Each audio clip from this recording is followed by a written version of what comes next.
తెలుగుదేశం పార్టీని శాశ్వతంగా సమాధి చేసే శక్తి, కిందకి ఈడ్చిపడేసేటువంటి శక్తి వైసీపీకి ఉంది అనేటువంటి భయంతో ఈ రోజున డిఫాక్టో సీఎం గా లోకేష్ ఈ రెడ్ బుక్ రాజ్యాంగాన్ని అమలు చేస్తా ఉన్నారు. తమ పార్టీ శ్రేణుల పైన తప్పుడు కేసులు పెట్టి అక్రమ అరెస్టులు చేయించి సోషల్ మీడియాలో పోస్టింగులు పెట్టినందుకు బేడీలేసి రోడ్ల మీద తిప్పుతా ఉన్నారు. మీ అందరికీ కూడా ఇక నూకలు చల్లబోతున్నాయి అంటూ కూడా సజ్జల రామకృష్ణారెడ్డి చేసినటువంటి వ్యాఖ్యలు ప్రస్తుతం ఏపీ రాజకీయ వర్గాల్లో దుమారం రేపుతా ఉన్నాయి. మరి సజ్జల చేసినటువంటి వ్యాఖ్యలు ఎలా చూడాలి? ఇదే అంశం మనతో చర్చించేందుకు సీనియర్ జర్నలిస్ట్ డివిఎస్ గారు ఉన్నారు.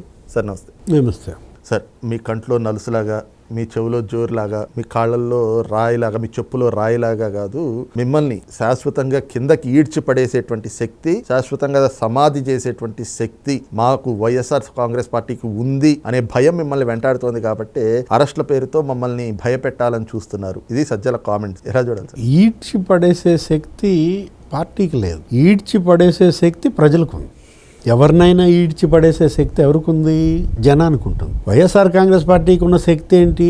11 ఎమ్మెల్యేలు. అది కదా ఇవాళ మిమ్మల్ని ఈడ్చిపడేసిందే జనం కదా. ఇంకా మీరెవరిని ఈడ్చిపడేస్తారు? జనాన్ని మీరు ఈడ్చిపడేశారు, అందుకని మిమ్మల్ని జనం ఈడ్చిపడేశారు. లాస్ట్ ఎలక్షన్ ఎవరెవరి మధ్య జరిగింది? జగన్ వర్సెస్ జనం. జనం మీదే యుద్ధం ప్రకటించాడు జగన్మోహన్ రెడ్డి. అక్కడ దెబ్బతిన్నాడు. అక్కడ మరి జనం అంతా కలిసికట్టుగా అతను ఈడ్చిపడేశారు. ఇప్పుడు సజ్జల రామకృష్ణారెడ్డి భయం అనో ఏదో అంటున్నాడు. ఏది వాళ్ళ కూటమి భయపడుతోంది, ఈడ్చిపడేసే శక్తి జగన్కు ఉందని. అంతకుముందు జగన్మోహన్ రెడ్డి ఏమన్నాడు గుర్తుందా? ప్రెస్ మీట్ లో విజయసాయి రెడ్డి భయపడ్డాడు. విజయసాయి రెడ్డి వీళ్ళందరినీ పట్టించాడు, వీళ్ళందరినీ జైలుకి పంపించాడు. ఆ కేసు ఏంటది? Liquor case. ఎంతమంది వెళ్ళారు జైలుకి? 18 మంది వెళ్ళారు. 52 మంది నిందితులుగా గుర్తించారు. ఎవరు భయపడ్డారు? భయపడేవాడు పట్టిస్తాడా? అంటే ఈ మాటల్లో ఇప్పుడు సజ్జల రామకృష్ణారెడ్డిలో భయం కనపడతారు. అంటే కొడుకుని అరెస్ట్ చేస్తారనే భయమా? తిరుగుతున్నట్టున్నాడు సజ్జల భార్గవరెడ్డి, స్టేషన్ల చుట్టూతా తిరుగుతున్నట్టున్నాడు. ఏదో కేసులు అనుకుంటా. హైకోర్టుకు కూడా వెళ్ళాడు. హైకోర్టు జడ్జి అసలు మామూలు ఫైర్ అవ్వాల, అనాగరికుడు అన్నాడు, సంస్కారహీనుడు అన్నాడు. అలాంటి వాళ్ళని, ఆ పోస్టులు పెట్టే వాళ్ళని అనాగరికులు, సంస్కారహీనులు, అరాచక శక్తులని కోర్టులే చెప్తుంటే తన కొడుకు అరెస్ట్ తప్పదు అనే భయం ఈ మాటల్లో కనపడుతుంది. అసలు నిన్న చూసారా మీరు సజ్జల ప్రెస్ మీటు? దేంతో బిగిన్ చేశాడు? ఏం మాట్లాడాడు? దేంతో ముగించాడు? చెప్పు.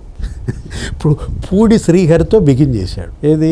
పూడి శ్రీహరి మీద ఏదో కేసులు పడుతున్నట్టున్నాయి. అప్పుడే ఇప్పుడు ఒకటి, పూడి శ్రీహరి జర్నలిస్టు, ముసుగు తొలగిపోయింది. ఆయన జర్నలిస్ట్ కాదు, నువ్వు జర్నలిస్టు కాదు. సజ్జల రామకృష్ణారెడ్డి వాళ్ళ పార్టీకి ఏదో మరి ప్రధాన కార్యదర్శో ఉపాధ్యక్షుడో ఏదో. పూడి శ్రీహరి ప్రధాన కార్యదర్శి, వైఎస్ఆర్ కాంగ్రెస్ పార్టీ నాయకులు మీరు. ఇప్పుడు ఇతనేమంటాడు సజ్జల రామకృష్ణారెడ్డి? దాంతో బిగిన్ చేశాడు. శ్రీహరిని ఈ విధంగా చేస్తారా, ఇట్లా అన్ని చోట్ల తిప్పుతారా అంటూ బిగిన్ చేసి టపక్కమని దేంట్లోకి వెళ్ళాడు? అమరావతి అద్దాలు అన్నాడు. ఆ గ్లాసెస్ గురించి, గ్లాస్ కార్డింగ్ గురించి మాట్లాడాడు. నిన్న కేబినెట్ తీర్మానం ఏదో సచివాలయం టవరు, అది 40 అంతస్తులు అనుకుంటా. దాంతోపాటు హెచ్ఓడి టవర్స్, అది కూడా ఒక 38 అంతస్తులతో కడుతున్నట్టున్నారు. ఒక 5 టవర్లు అవి, లేకపోతే అసెంబ్లీ. ఇక అది మామూలు ఐకానిక్ భవనాలుగా ఇవన్నీ కడుతూ దానికి ఒక 2,500 కోట్లు ఏమో ఆమోదం. ఆ గ్లాస్ కార్డింగ్ అని, లేకపోతే ఆ మాన్యువల్స్ అని, ఆ కేబుల్స్ అని, అనేక రకాల పనులు అందులో, బిఎంయు పనులు, వీటన్నిటికీ కాలం క్లాడింగ్ కూడా ఉంది అందుట్లో. అవి ఐకానిక్ బిల్డింగ్స్, అనేక రకాల పనులకు అదిస్తే అద్దాలకు 2,500 కోట్లని ఇక వీళ్ళు బిగిన్ చేసి జనంలో. ఇప్పుడు దానికి వెంటనే ఏం జరిగింది? ఋషికొండ ప్యాలెస్ కి దీనికి పోల్చారు. ఏమన్నా 15 లక్షలతో కమోడ్ పెట్టారా? దీంట్లో 36 లక్షలతో బాత్ టబ్ ఏమన్నా పెట్టారా అంటూ వరుస పెట్టి కొట్టారు. ఏంటి?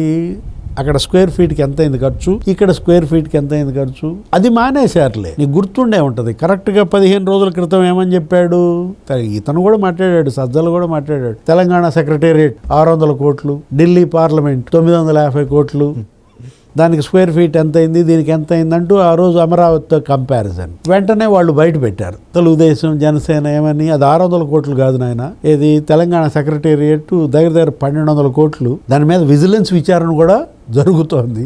స్క్వేర్ ఫీట్ అది 21,000 ఏమైంది, స్క్వేర్ ఫీట్ 17,000 అయింది ఢిల్లీ పార్లమెంటు. లెక్కలు చెప్పేసరికి అది కాస్త గమ్మునున్నట్టున్నారు. ఇప్పుడు అద్దాల ఇది బిగిన్ చేశాడు.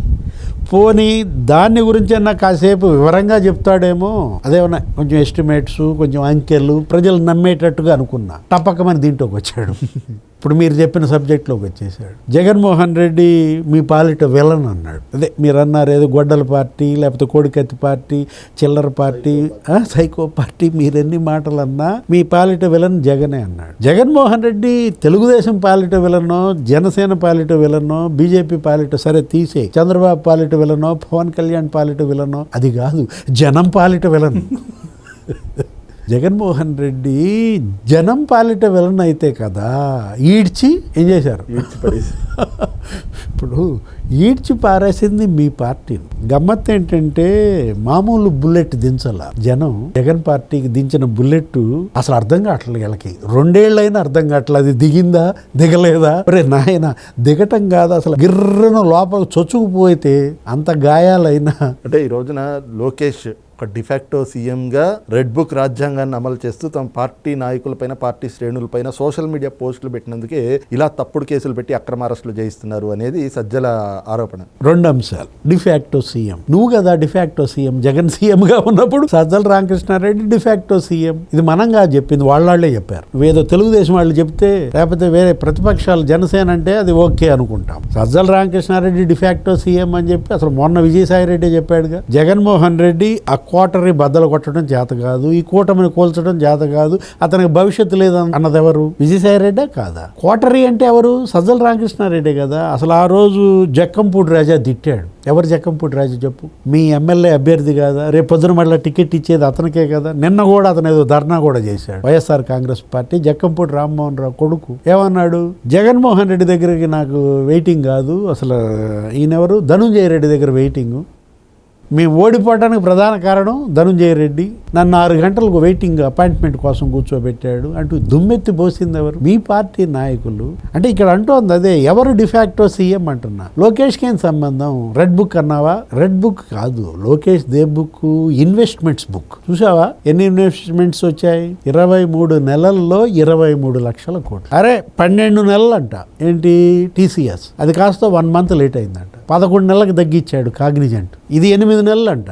ఏది గూగుల్ డేటా సెంటర్, ఒక టైం బౌండ్ ప్రోగ్రామ్తో 8 నెలల్లో గూగుల్ డేటా సెంటర్ తేవటం, 13 నెలల్లో టీసీఎస్ తేవటం, 11 నెలల్లో కాగ్నిజెంట్ తేవటం, ఇప్పుడు ఇన్ఫోసిస్ వచ్చింది. ఇన్వెస్ట్మెంట్స్ డెస్టినేషన్గా Andhra Pradesh, job creation in chief అంట ఆయన పేరు. నేను ఫ్లెక్సీలు ప్లేకార్డులు పెట్టుకుని మొత్తం విశాఖపట్నంలో అసలు అబ్బో మామూలు స్వాగతంగా. ఎవరు ఇక్కడ, నువ్వు అన్నంత మాత్రాన అతను డిఫాక్టో సీఎం అవుతాడా? చంద్రబాబు ముఖ్యమంత్రిగా నిన్న పింఛన్లు పంచాడు, రేపు పొద్దున 9వ తారీఖు మళ్ళీ పాస్ పుస్తకాలు పంచుతాడు, రేపు 2వ శనివారం మళ్ళీ స్వచ్ఛాంధ్ర కార్యక్రమం చేపట్టి ప్రజల్లోకి వెళ్తాడు. ఈ పనులు జగన్ ఎందుకు చేయలేదు, జగన్తో ఎందుకు నువ్వు చేయించలేదు? నువ్వు చేయించుంటే, జగన్ చేసుంటే ఇవాళ నామాలు వచ్చాయా మీకు? ఏంటది ఏదో పంగనామాలు అన్నారు 11 అనే అంకెని. ఏదైనా సజ్జల మాత్రం నువ్వు వదలొద్దు జగన్మోహన్ రెడ్డి, వదల జగన్ వదల. ఏది నువ్వు ఉన్నంత వరకు జగన్ లేచేది లేదు. అబ్బో కొట్టిన బంతిలాగా పైకి లెగుస్తానో ఏదో చెప్పాడు మా పార్టీ. అది బంతి కాదు, అది మట్టి ముద్ద చేశారు. మట్టి ముద్ద నేలకేసి కొడితే ఏం చేస్తుంది, కరుచుకుని కూర్చుంటుంది. Thank you. Please subscribe to Leo News for more videos.